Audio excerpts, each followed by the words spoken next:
Hi, I'm Jalen Rose, and welcome to the Renaissance Man podcast, proudly presented by the New York Post, a show where we cover trends in fashion, entertainment, current events, and everything in between.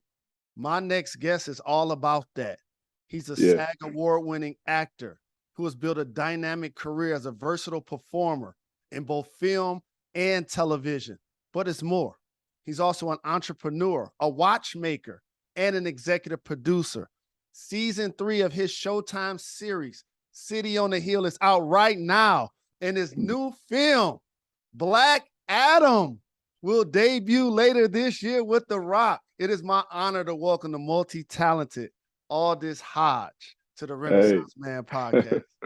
What's happening, man? Appreciate What's you happening, my having me brother? on. I'm I chilling, man. appreciate I'm the good. love. I'm a huge Thanks. fan of yours. You Likewise. are an ascending voice and a superstar talent. And so Oh, I thank want you. to ask you, what was it like growing up in North Carolina? And when did you realize you wanted to start acting? So actually, like we were born on the base out there. My brother and I, both of our parents were Marines, so we kind of got moved around a little bit. So born in North Carolina, then we moved. We actually got relocated to Kaneohe in Oahu, and then we ended up in Jersey, right? Jersey, New York. If anybody was out there, they know what it's like, Brick City. Right. My brother Edwin Hodge, who's a little older than me, when he was 3 years old, he was looking in the TV. He kept telling mom he wanted to be in the box. So the box was the television. She kind of figured it out and got it. So she, supporting his dreams, got him set up with getting in the industry first. And then I just followed suit. And I tell this story all the time, but it's actually true. There was a photo shoot he was doing, I believe I want to say for either Ebony or Essence magazine. And they needed an extra kid. I was there. So my mom, she put me on and, took a couple photos. And after that, oh, you're on your best behavior, did a good job. We're going to go celebrate. Got me a Batman toy. And I was like, hold up. So if I hit these jobs, I can get my Batman weight up. So really, I was, 3 years old, just trying to follow my brother doing what he thought was cool because I thought it was cool, and I was just trying to get Batman toys, and I actually built up a nice little stock.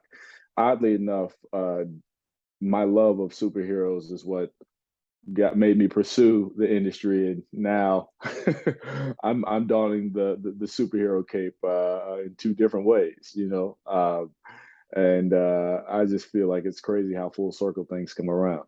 Absolutely. And you alluded to it, but I want to stress it. You're dominating two universes, the DC Yeah, one and the Power one, yeah, yeah.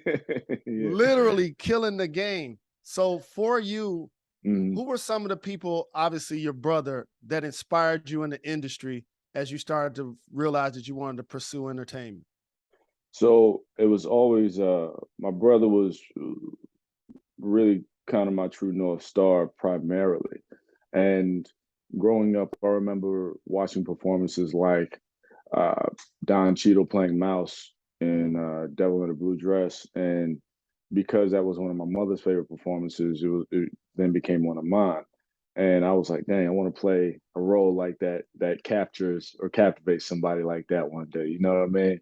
So a big fan of his work ever since then. Um, you know, grew up with Lost Boys, Goonies, Mm. uh, and then later on came into like Crash, Man on Fire, Training Day. There are all these pivotal moments from these scenes. From these films that I look at from a creative standpoint as actor, but producer, writer. I want to create the moments for the audience that lives with them. So it was really a pursuit of creating impactful art. It probably sounds a bit, I don't know, That's smart cliche, and but strategic, is what it you sounds know, like.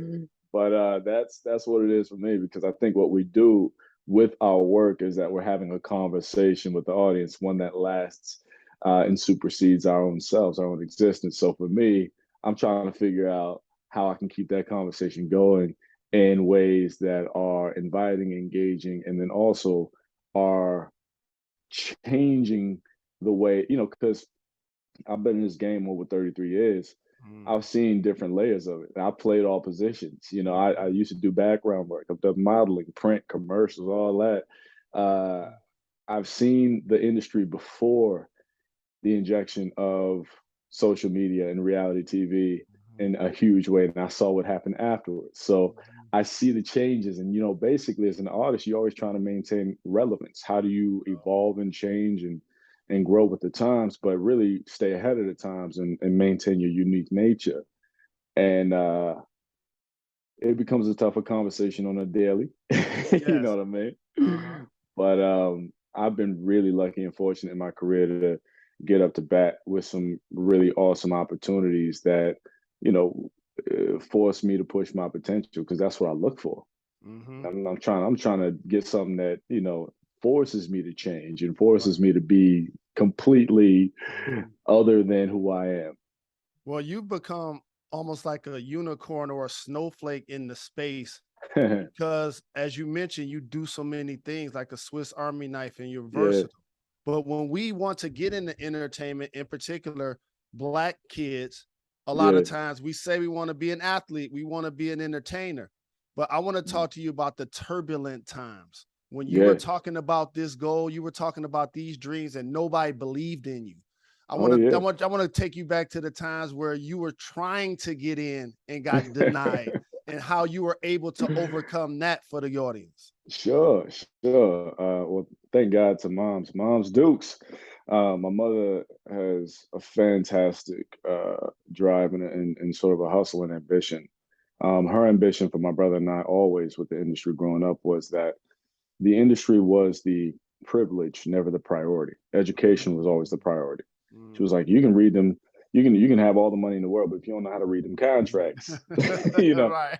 So she gave us sort of groundings for fortitude when it came to the home base.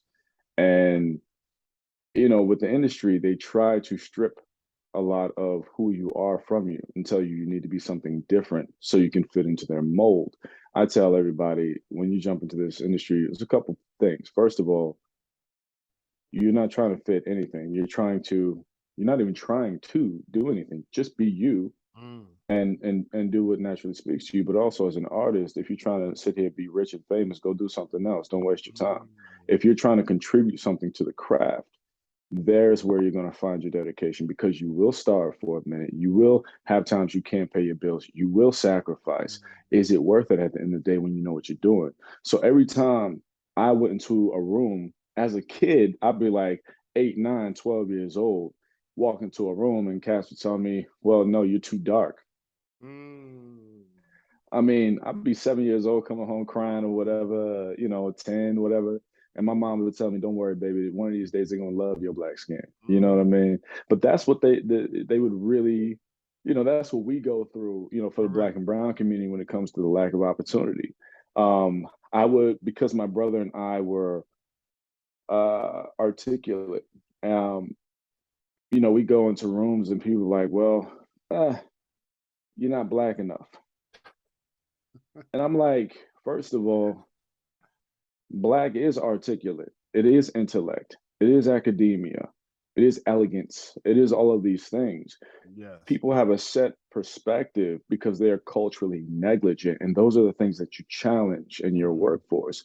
So, in challenging yourself, you have to maintain your moral compass. There was a time in my teenage years where all the roles or all the auditions coming my way were thug this, thug that. Mm. And I was like, nah, this is, we're not doing this because this is not accurately representative of my people. Mm. Sure, there's a small portion of that is a part of our culture, but it's a part of everybody's culture. Right. So that should not be the totality of what represents us and who we are on a grand scale. As Mhm. artists, we got to be responsible. TV goes out to the world. This is Mhm. how some people who've never been to America, who have never engaged a black person in America, whatever, sometimes this is how they learn about us. I Correct. can't be, you know what I'm saying? I'm Mhm. not saying you can't ever do it. I'm just saying if you're going to do it, it has to have meaning and purpose, and it has to have some real merit and value. It cannot be salacious. Mhm. So there are a lot of times where again, you come home crying because somebody in the room told you the wrong thing about yourself, or you would try to go get a job and they want to knock you down and give you something that is menial or subpar, um, because they want to continually demean your culture and use you to do it. But those are the times where you got to fight for yourself. You have to put your foot down and say, you know what, the hell with it. Mm-hmm. If I gotta go, you know what I'm saying? Mm-hmm. If I gotta go scrub some sidewalks just to get by, No I'm doubt. not gonna just take a handout that will eventually do far more damage later, um, than the damage I can feel now, which is, I can't eat. My family and I, we done been homeless a few times. We used to live in our car like that's nothing. I'm not going back to that. Don't get me wrong. We not going back. At You know what I'm all. saying? Right. But you're not scaring me with the idea that, oh, I'm just not going to get this job. And that's something that artists and performers have to overcome because it's so tied into really to their means of sustenance, right? Mm-hmm. And they have to look past their fear in order to see their future. That's well said. And so for someone so very talented like yourself, so you go from being homeless to Mhm. being in films like Hidden Figures and Yeah, One Night yeah, in Miami, which yeah, yeah, are based on historic moments with real people. So yeah, what were those roles in particular like for you once you got the audition, once you knew your yeah. character, once you got into character? What was those two projects in particular like shooting? Man, Hidden Figures was amazing. Our director on that, Ted Melfi, he's one of those hidden gems. That brother is fantastic in his execution and his handling and his protection of the work. And of course, working with those ladies like, me and T, Taraji, me and Mhm. Octavia, we go back a minute. First time I ever worked with Octavia, I think I was like 12 or 14 on a Mhm. show called City of Angels. That was Octavia, Viola Davis, Mhm. Blair Underwood, Gabby Union. Like it Mhm. was Hollywood creme de Yeah. la creme. Mhm. And then, being able to work with Janelle in this space where she's really being introduced in a major way was awesome because she's a fantastic woman. She's a great actor and just an amazing talent. I was a fan of her music prior. Mhm. So being able to work with her in that space and see somebody bloom in that way is really quite astounding to see. And then One Night in Miami, I really cannot quantify what that experience. There's no way to truly express how amazing that experience has been and what that film has done. I mean, hands down, and hats off to Regina, who I call her Queen King.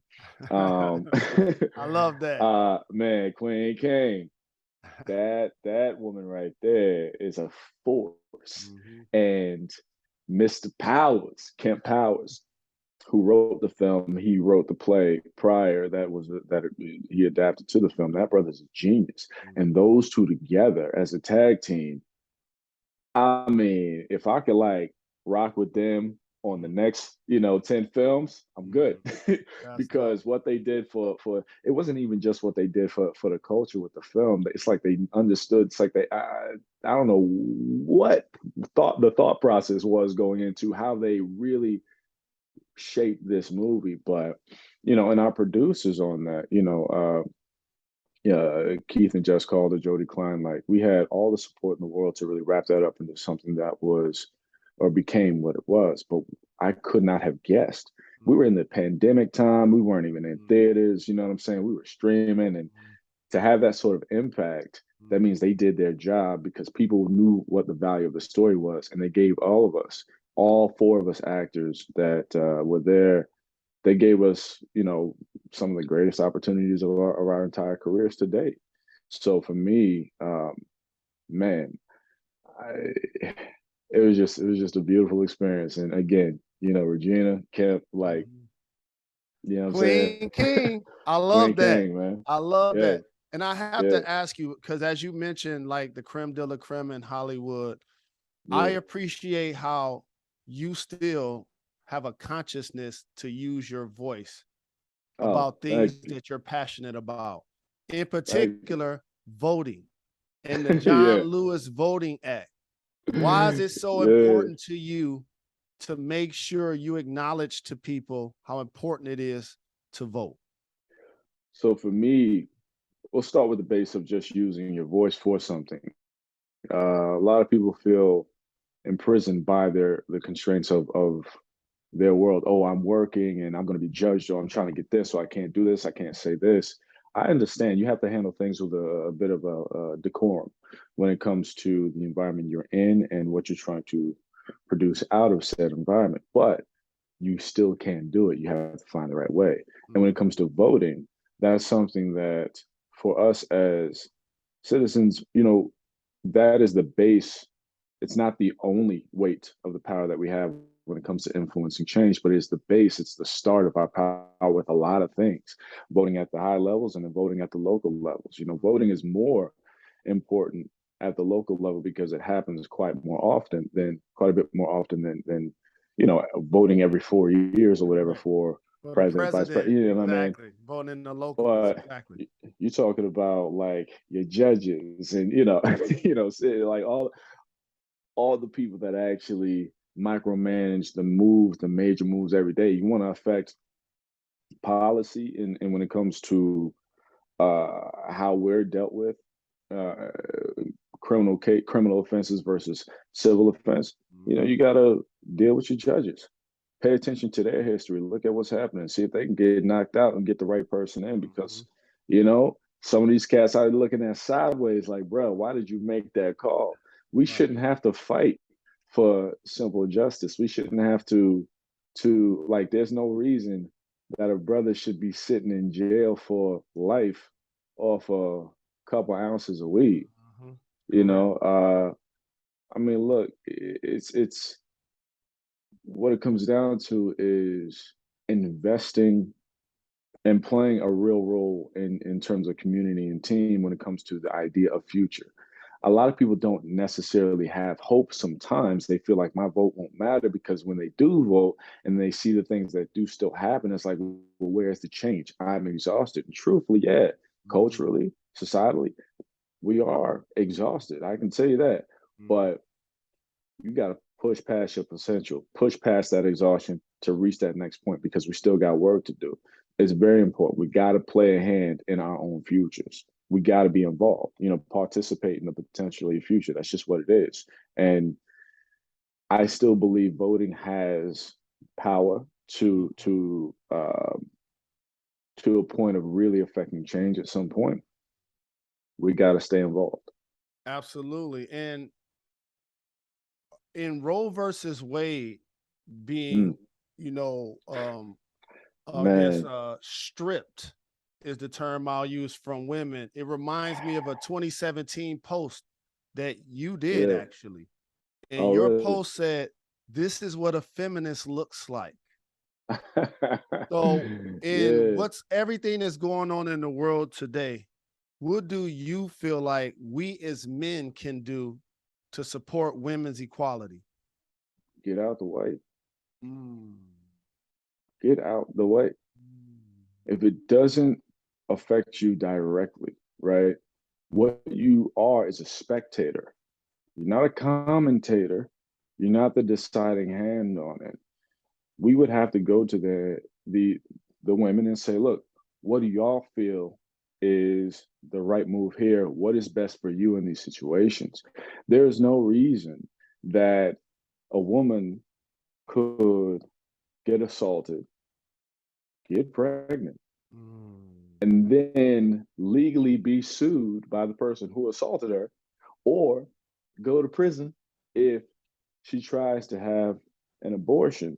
Mm. You have to think about the impact on her. What happens to her mentality? What happens to her spirit?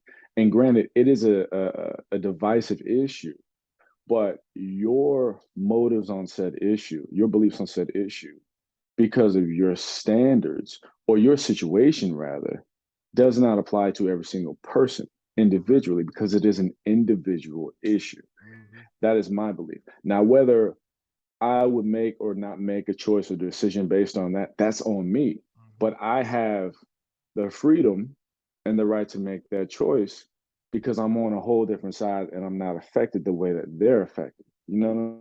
I'm saying? Absolutely. It's about if we are truly a democracy where everybody has freedom, you know, you really have to continually push for what freedom is. We have to, as a culture, as a nation, define freedom and set the tone.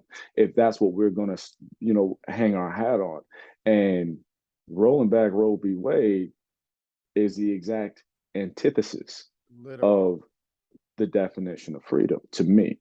Mhm. So that's again when you talk about voting, you talk about trying to have faith in the country and have faith in the people we empower to lead us, i.e., our politicians and whatnot. We look to y'all to do the work.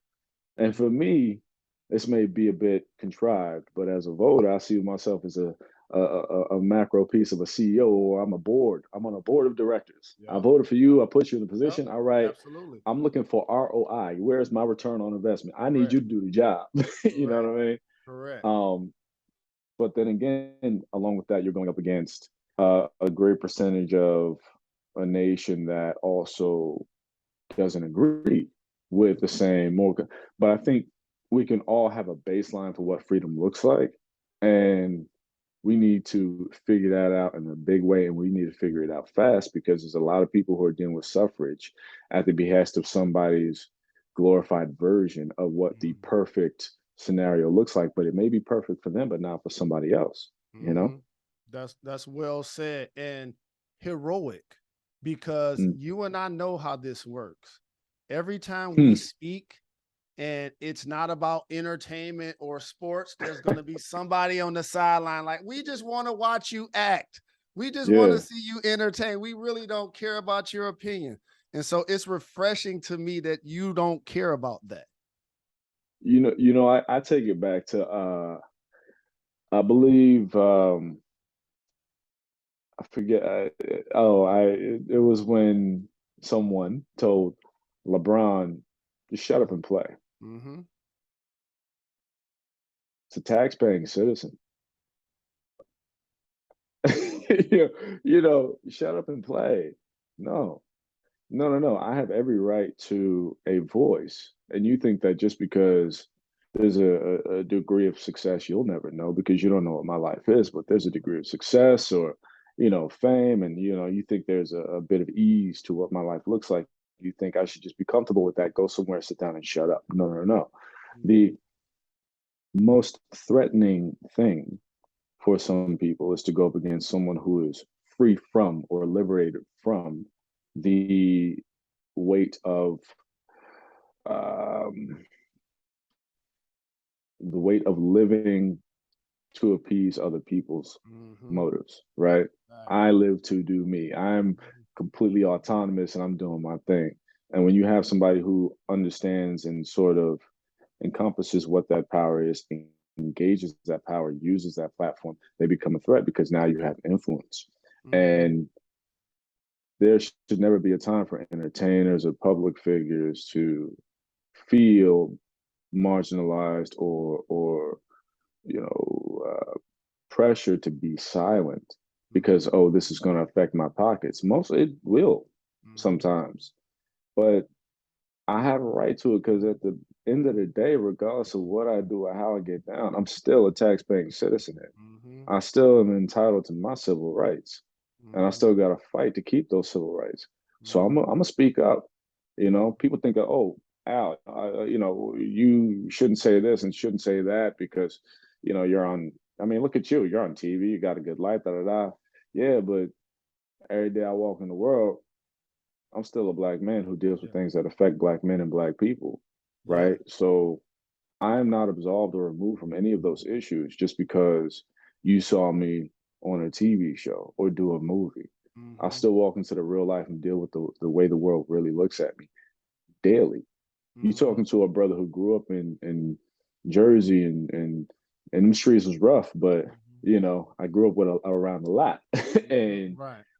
what I know is that showed me the truth of the world and how the world sees me. So I'm Mhm. gonna always carry that with me. I'm never gonna forget how the world sees me. I admire that. And especially as somebody that was 7, 8 years old, that was told that you were too black. And then when you got educated, you weren't black enough. No. You know what I'm saying? Right? It's I'm like, crazy how that do you works. know how smart our people are? Do you know about how we culturally have been removed, one, from the identity of the foundation of this nation, right?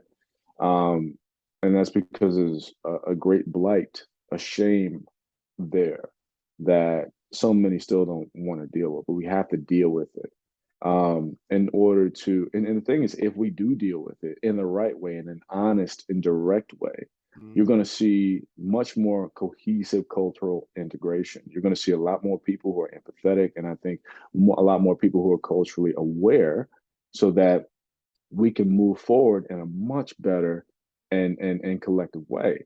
But if you want to keep hiding it and pretending it's not there, that's where division comes. That's where uh, entitlement is bred, right? Mhm. So you kind of have to really understand what that is. But as far as Black culture, we are naturally intelligent. Mhm. We have to figure out how to survive in some of the most perilous situations. And to say that is not to say that any other culture is less intelligent. This ain't got nothing to do with nobody else. I'm just Right. talking about us to us. That is the standard. That's the metric. So we figure out what we got to do, and we use what we have to use within the situations. And granted, like I said, coming from the hustle, I know what that side is. Sometimes you don't see the fruit mature, the fruit of somebody's mind mature, because they don't see the options that they have. They're not aware. If it was not for my mother, I would not know the options that I had. You know what I'm saying? And at a later stage in my life, and building my relationship with my father, who's an awesome person, I get to understand his wisdom and his perspective on you know what things to avoid and how to keep moving forward and the consequences of certain things. So a lot of people don't know their options. They don't see their options because they don't see the representation reflected. We grow up looking at cats that don't look like us, and they tell us, "Oh, you know what? You need to go be like him." First of all, some of these cats used to own Black people. Like, I don't want to be like him. You know what I'm saying? Right. But how do you expect me to grow up looking at myself as more than when Mhm. you don't look at me as Mhm. more than? We Mhm. have to fabricate this. Yeah. You know what I'm saying? Yeah. So we need the examples. That's why it's important for us, and to keep speaking. That's why it's important for you to have this podcast. To Mhm. have a real conversation, because a lot of times Black people see you know other Black folks who are successful, and they think, "Oh, damn, you got lucky. You so lucky, man. I could never be that." Nah, we Mhm. all have different pathways, but we all have the potential to be what we want to be, do what we want to do. And does take a degree of luck, but it's really a whole lot of hard work. And you can. That's all we need to know, is that you can. You should, you will, if you want to. You know what I Mhm. mean? Absolutely. But they just sometimes don't know it and don't see it. And if it were not for my mother, I never would have saw it. Mhm. And that's well said. And it's crazy because when you talk about that level of awareness and exposure, I saw you recently do an interview. I think you were on CBS, Oh, and really? you were spitting crazy knowledge, but your Was arms was what was trending, right? Like I'm like, this brother spitting all of this knowledge, I? you know what I'm saying? And his arms is trending. So Hey, for the you, and of course, distraction. like we'll take it. I mean, it's love. Love is love. You sex symbol. You Yeah. bought your fashion. You bought your watch game. I, All I of I that, got I got the arms covered up today. You know what I'm saying? no doubt. What was it like for you? And we just talked about our heritage, and Yeah, you're a comic book fan. So all what was day. it like for you doing research for a character that you're gonna play as Hawkman in the new movie Black Adam? Man, that's a dream, bro. It's a dream. Definitely, I'm a kid in the candy store, man. When it came to that, I was like, oh, my job is I have to read comics. Bet, like we good. You know what I'm saying? Because I grew up on so many different great characters in the comic book universe. But I'll be honest, my knowledge of Hawkman and his history wasn't as as far along as with some others. So when I really dug into his deep history, I was like, wow, this brother's amazing. First of all, talk about a soldier and a warrior. He's a savage. He's a beast. He's intelligent, smart as hell, strong as hell, can fight. He's raw, like doesn't take no crap, but he has a really complicated and conflicted history that I love because I really want to tap into what that is. His history from how he came about, the reason that he constantly reincarnates, his history with Hawk Girl. Like it's so much, they really painted a great backstory for this brother. So when I got it, and I was like, oh yeah, it absolutely makes sense. Like let's get this going. But just thinking about it, I was like, wow. You know what? Hold on one second. Yeah, let's give me some exclusive. Yeah, that's what I'm Nah, talking about. I can't get into the secrets, but like when I see like you talk about comics, here's a dream. You grow up reading comics, you look at comics all day, and as a kid, you're like, dang, I love those heroes, I love those characters. And then they're like, oh, they're making movies. Oh, I can't wait to play one, this, that, and the other. And then you're like, oh, wait a minute. I Ooh, am a comic. You know what I'm saying? you know, yeah, that's what I'm bruh, talking about. when That's they what I'm said, talking about. What what yeah, what was what was it like for you? I mean, The Rock is, one of the biggest superstars in entertainment. So what was it yeah, like for you when somebody like that has to reach out to you at some point and be like, yeah, yo, we about to be working together. We gonna be on set. Like, what was yeah. it like just working with The Rock? It was crazy. I mean, he did call me to tell me that I got the job. And when that happened, I was like, wow, this is a real moment. This is a career. You know what I'm saying? Because usually you're waiting on a call from your agent, your manager, and all that. And, when I got the call from DJ, I was like, damn, like, first of all, I could tell that, like, damn, that's cool. You know what I'm saying? But, Mhm. for me, the way I am with people in the industry, because again, I've been in the game 33 years and I'm still hustling to get to a certain point. Uh, I measure my merit based on who I'm around. I feel like if I'm in the company of, I'm like-minded or like the company of. So, and I'm always trying to figure out how to learn to get to that next stage. So I surround myself with teachers. And the moment that I learned that I was going to be working with DJ, I was like, this brother's a machine, and this is a grand teacher when it comes to a lot of things as far as business, juggling, business. I mean, the first question I asked him, I said, my man, we need to talk. When we got on set, I was like, how do you manage your time? Because I do a lot of stuff Mhm. and I'm trying to, figure out how to manage it all well, right? Because you can do a whole lot, but if it's not Right. getting handled, you Correct. know, but you know, he's got this space as a businessman, as a business magnate. He is managing everything to a point of success that is married and all ships are rising. He's got the tequila, he's got the TV show, he's got, what I'm saying? So when I look at multi hyphenates like that, I'm like, all right, what can I learn here? This is really, you as an artist and as a businessman, you have to be a consummate student, constantly learning, and surround yourself around people who are going to teach you the right lessons. And I just thought it was a grand opportunity that came to me from, the universe, from God, from whoever was like, yo, I'm gonna sit you in the seat. You're gonna sit, you're gonna watch, you're gonna learn. And it's watching him, it's his whole team. Everybody is fire, everybody's like on point. They run a really tight ship.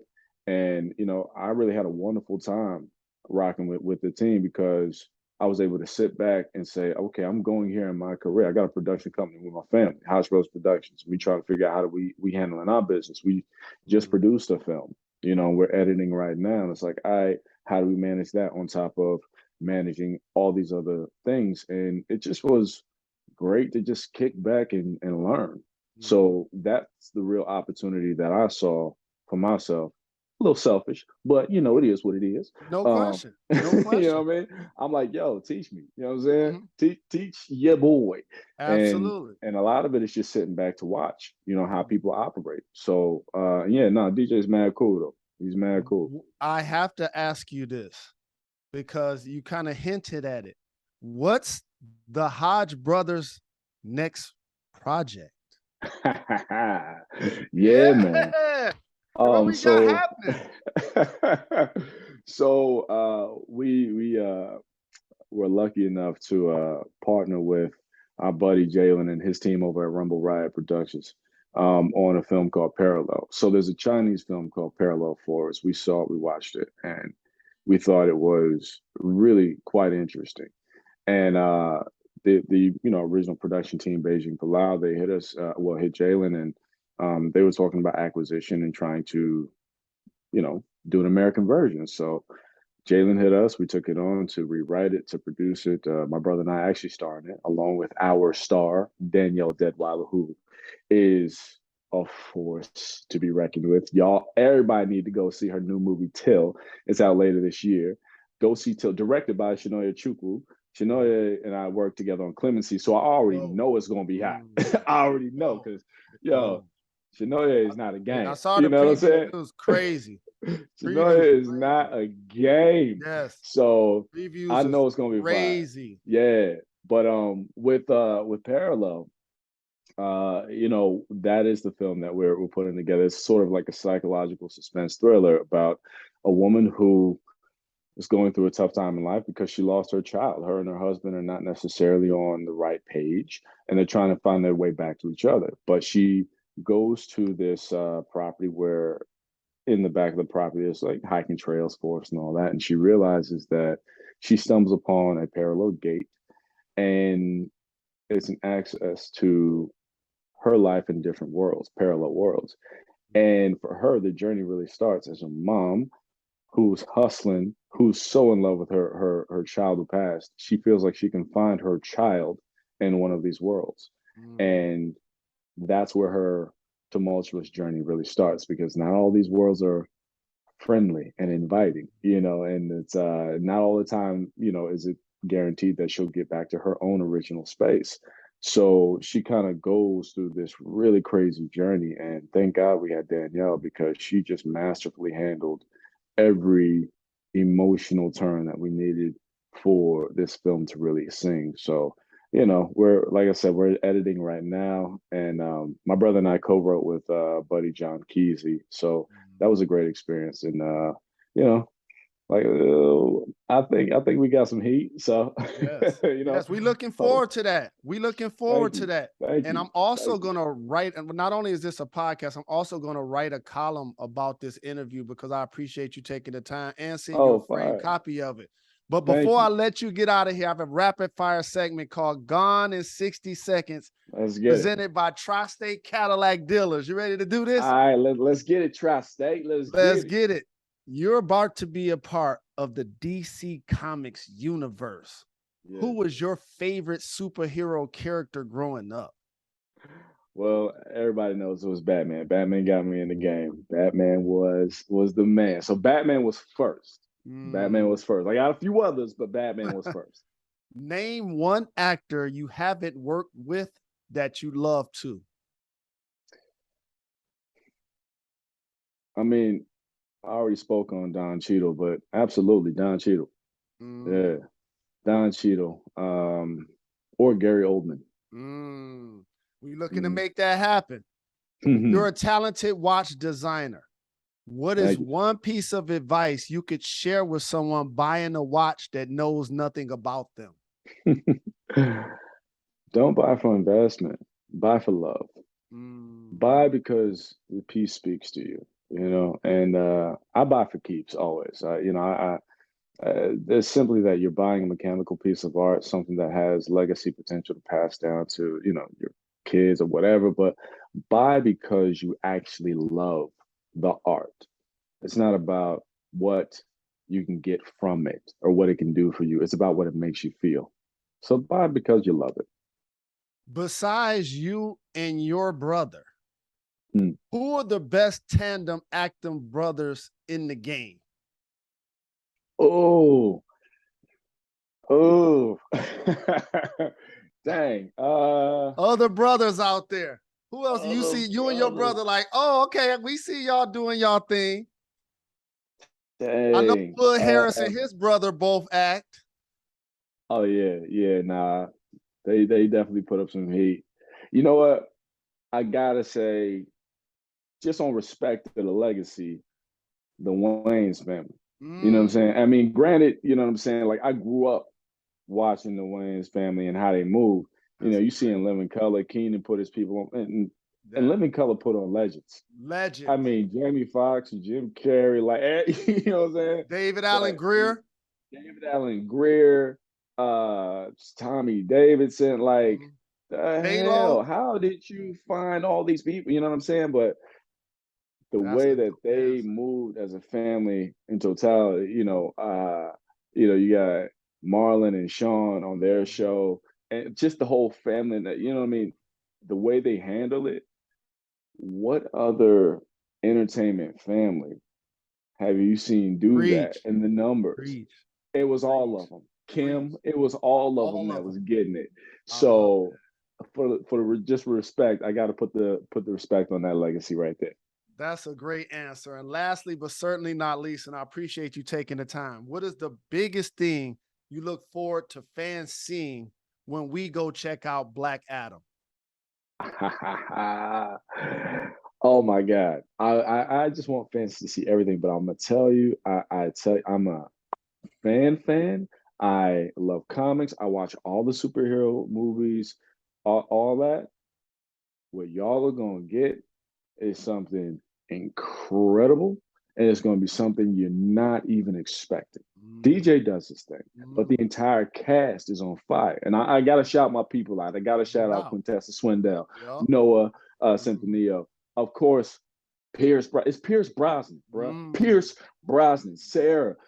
We got Mo Amer, we got Bodhi Sabang, we got Marwan. Like everybody does their thing. And I'm talking about the shift in tone, the action sequences. Our director, John McCall, that brother put it down. His vision mm, on this was incredible. So I'm excited for people to get a new mm. perspective on what the future of DC looks like. Absolutely. Well, I appreciate you taking the time, my brother. It's been my honor. Looking forward to supporting all of your projects coming up and keep Thank killing you. the game. Thank you, brother. I appreciate you.